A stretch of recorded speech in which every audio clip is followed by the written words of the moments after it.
Hello Milia. Tengah Snowfora. Oh ni Sumi Azil. Sumi Azil. Okay. Ten. Kita mana? Tengok bahaya taman mainan, haiwan mempelik atau rumah terbakar. Masih rumah terbakar. Kita tengok yang paling dulu kita tengok lagi. Yang ni. Rumah terbakar. Milia boleh. Lawak ni.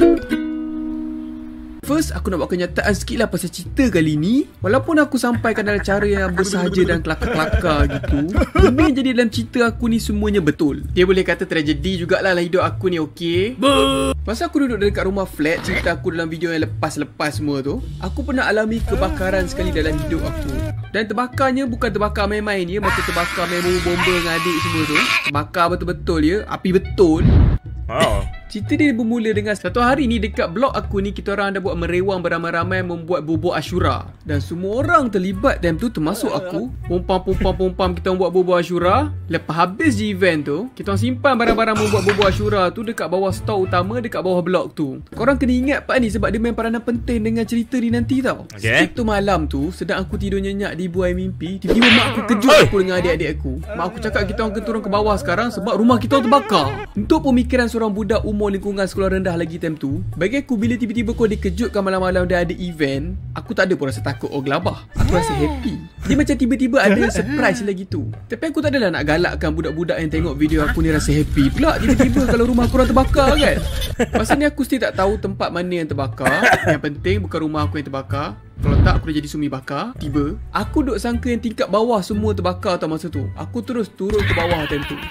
Apa jadi dengan adik-adik kau? Aku tak ingatlah situasi adik-adik aku semua. Mak aku kot yang dukung dia semua bawa turun. Tapi masa aku nak turun tu, tangga utama tempat aku turun tu dah diselubungi dengan asap yang tebal. Memang tak boleh nak lalulah jalan tu. Dan kat tangga tu lah aku selalu duk tembak cicak dulu tu. Habis lemas semua cicak tu dalam asap.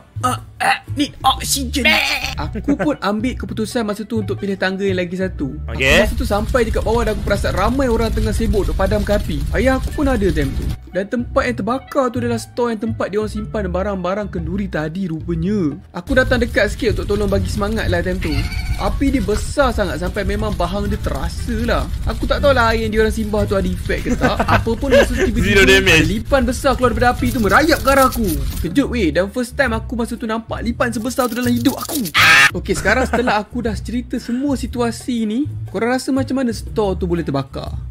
Ada siapa boleh menjawab? Berdasarkan interview dengan mak aku, dia cakap ada orang mungkin tersimpan sekali kayu daripada hasil kenduri tu yang masih ada bara api. Dan disebabkan itulah kenapa store tu terbakar. Dan untuk pengetahuan korang juga, dekat sebelah flat kita orang tu ada satu jalan lurus yang memang jadi pot best lah untuk budak-budak merempit nak test motor dia orang. Nak jadikan cerita, masa dia orang tengah duk test motor dia orang kat situ tu, dia orang perasan ada kebakaran dekat flat kita orang tu. Dia orang pun masa tu terjerit-jerit lah mengejutkan kita orang pada tidur. Dan disebabkan itulah kita orang start sedar yang api dah start marak dekat kita punya store tu. Lepas semua kebakaran ni selesai dan kita orang dah padamkan api tu semua, tangga tempat laluan utama kita orang tu hangus, hangit, hitam. Kalau lalu kat situ malam-malam rasa macam haunted house. Seram gitu. Apa-apa pun, berdasarkan cerita aku kali ni, banyak agaklah moral value yang boleh aku simpulkan dalam cerita ni. Jangan main api, jangan seronok kalau rumah korang terbakar, jangan judge orang lain dari luaran, dan jangan lupa subscribe tu kalau korang tak subscribe lagi lah.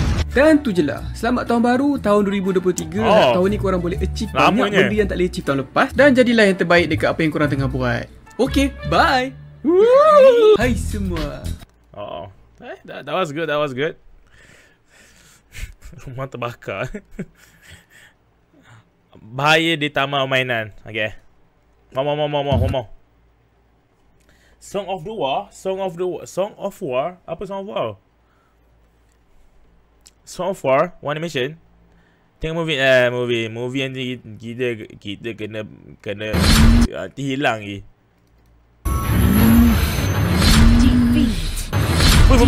Mobile Legend. ML. Sabar. iPhone mahal ni. Weh, Man, kau apa hal? Tak ada apa-apa. Just nak delete je apps yang menyusahkan ni. Nyusahkan? Kan noob ni. Tiba-tiba dia main. Kalah game lah tu. Cian ni dia. Sini aku nak buat iklan sikit. Memperkenalkan Lita App. Sebuah aplikasi yang korang boleh guna untuk ajak player-player lain tolong korang main game. Kat dalam apps ni ada banyak game korang boleh pilih ajak orang lain main dengan korang. Lagi satu, kat dalam apps ni juga kau boleh tengok rank-rank player ni, berapa kali dia dah main game dengan orang lain dan juga berapa rate yang dia orang dapat. Oh, interesting. Kau ada siapa tak yang kau berkenan di hati untuk carry kau? Solos. Alright, aku order Solos kau. By the way, korang juga boleh buka account ni dan tolong orang Boleh order. lain main. Mana tahu korang semua pro player yang boleh carry orang juga ke? Boleh order. Yay! Menang! Serius? Kalau korang berminat boleh download lah ya. Link download ada dekat bawah.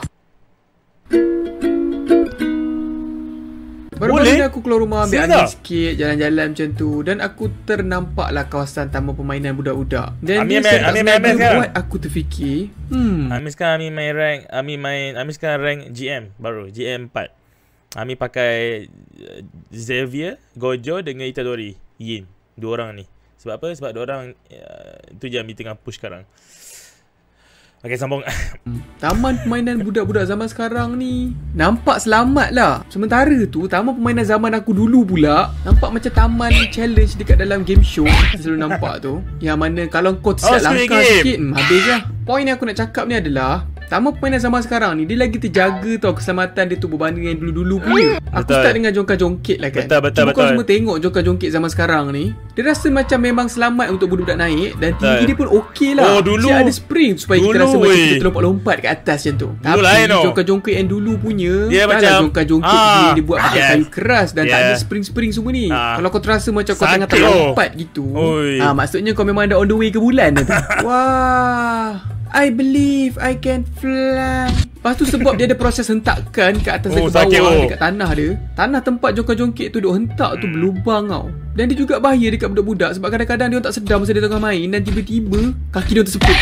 Dan second ni aku nak cakap pasal buayan pula. Bukan buayan yang baby naik tu semua, tapi buayan yang biasa korang nampak dekat taman permainan tu lah. Zaman sekarang ni buayan kalau kita perasan, semua taman permainan dah start pakai getah punya buayan tu. Dia ringan dan lagi selamat lah berbanding zaman aku dulu yang pakai kayunya buayan tu. Dan kayu tu keras weh. Kalau kau air lagi boleh pergi jauh lah. Aku dan kawan-kawan aku, kalau lepas habis institution, kita selalu buat pertandingan siapa boleh hayun paling tinggi. Kalau lah masa buayan tu tengah duk hayun laju-laju tu, aku pergi lompat turun kat depan dia dan tak sedar. Bukan buayan getah ni tau, kayu tu. Tak benar. Dapat sikit ciuman special dari buayan tu. Dekat zaman aku dulu gak, taman permainan dia tak ada alas getah tau. Di mana kalau korang jatuh, korang akan direct hit tanah. Tak adalah teruk sangat jatuh kat tanah. Cuma tanah ni dia ada lembut, dia ada keras. Ada batu. Ikut korang lah jatuh kat tanah yang macam mana. Glonso zaman aku ni pula memang top sangat lah dalam geng-geng bagi aku permainan yang berbahaya ni lah. Aku tak tahulah design Glonso dekat tempat aku ni sama ke dengan design semua Glonso dekat dalam dunia ni. Masa zaman dulu lah. Tak sama lah. Glonso kita orang lain, okay? Glonso kita orang terbang ke angkasa. Glonso ni dalam ketinggian 3 orang budak-budak ke lebih. Dan dia ada 3 gelung besar kat bawah dia, gelung simen. Aku sampai sekarang duk fikir apalah guna gelung sebenarnya. Sebab kalau nak kata dia support Glonso tu sendiri, Glonso tu dah ada tiang. Lepas tu disebabkan dia tinggi, cuba bayangkan masa tengah duk naik tangga dia tu dan tiba-tiba kita hilang keseimbangan. Habislah. Dan papan Glonso dia tu pula dia buat daripada kayu tau. Dan kayu pula selalunya ada selumbar. Selumbar ni dia macam sepihan tajam kayu tu yang terkeluar. Satu kes ni budak-budak tengah syok-syok Glonso, sekejap lagi terkena selumbar dekat punggung dia. Apa lagi melalak lah budak tu. Disebabkan tu jugalah aku macam takut sikit yang Glonso-Glonso kayu ni. Kena lagi. Dan juga aku dah cakap tadi kan yang Glonso ni ada 3 gelung kat bawah kan. Jadi aku selalu panjat gelung tu dah lompat satu-satu. Satu masa ni aku tengah duk syok-syok panjat gelung tu dan kawan-kawan aku tengah duk sembang-sembang pasal kelas tadika diorang. Aku pun masa tu sibuk jugalah nak join bercerita. Sebab masa tu tadika aku berhadapan je dengan taman permainan tu. Tadika aku playground dia besar. Tadika aku pula ada swimming pool. Wow. Tadika aku ada hantu. Okey, aku masa tu tunjuklah kat diorang yang tadika aku kat depan ni je. Masa aku tengah tunjuk-tunjuk tu, aku tak tahu macam mana tapi tiba-tiba kaki aku tersalah pijak dan jatuh daripada gelung ketiga tu. Di mana gelung paling besar dan paling tinggi. Bahu aku hit first masa tu. Dan lepas tu macam biasa, sama je macam kisah aku pernah jatuh kat taman permainan sebelum ni juga. Mak aku bawa aku pergi mengurut semua. Dan lepas tu aku elok seperti normal. Tak ada sakit-sakit teruk, tak ada kecederaan kekal. Sampailah masa aku belajar, aku tak ingat diploma ke degree, ada kawan aku ni dia susun-susun gambar kita orang semua dalam komputer untuk presentation ke apa benda. Dan dia cakap kat aku berdasarkan gambar aku tu, Sumi, bahu kau sengit Dan kat waktu tu aku tiba-tiba terflashback balik live masa aku kecil-kecil tadi. Gambar tu yang sengit ni. Apa-apa pun, aku tak tahulah siapa yang sengit sebenarnya. Entah-entah kawan aku tu tengok sambil kepala dia sengit. Back tu taman permainan tu lah kan. Sebenarnya, taman permainan sekarang ke, taman permainan dulu ke, bahaya tu still bahaya kalau kita tak berhati-hati. Bahaya ni ada kat mana-mana je. Depan aku ni pun boleh ada bahaya kalau aku tak berwaspada. Assalamualaikum dan salam sejahtera semua. Aku ada sekarang of course lah. Dia dulu memang buat apa yang ada lah. Tapi yang buaya yang kayu tu tak buaya yang kayu tu tak ada lagi lah. Tak pernah lagi lah.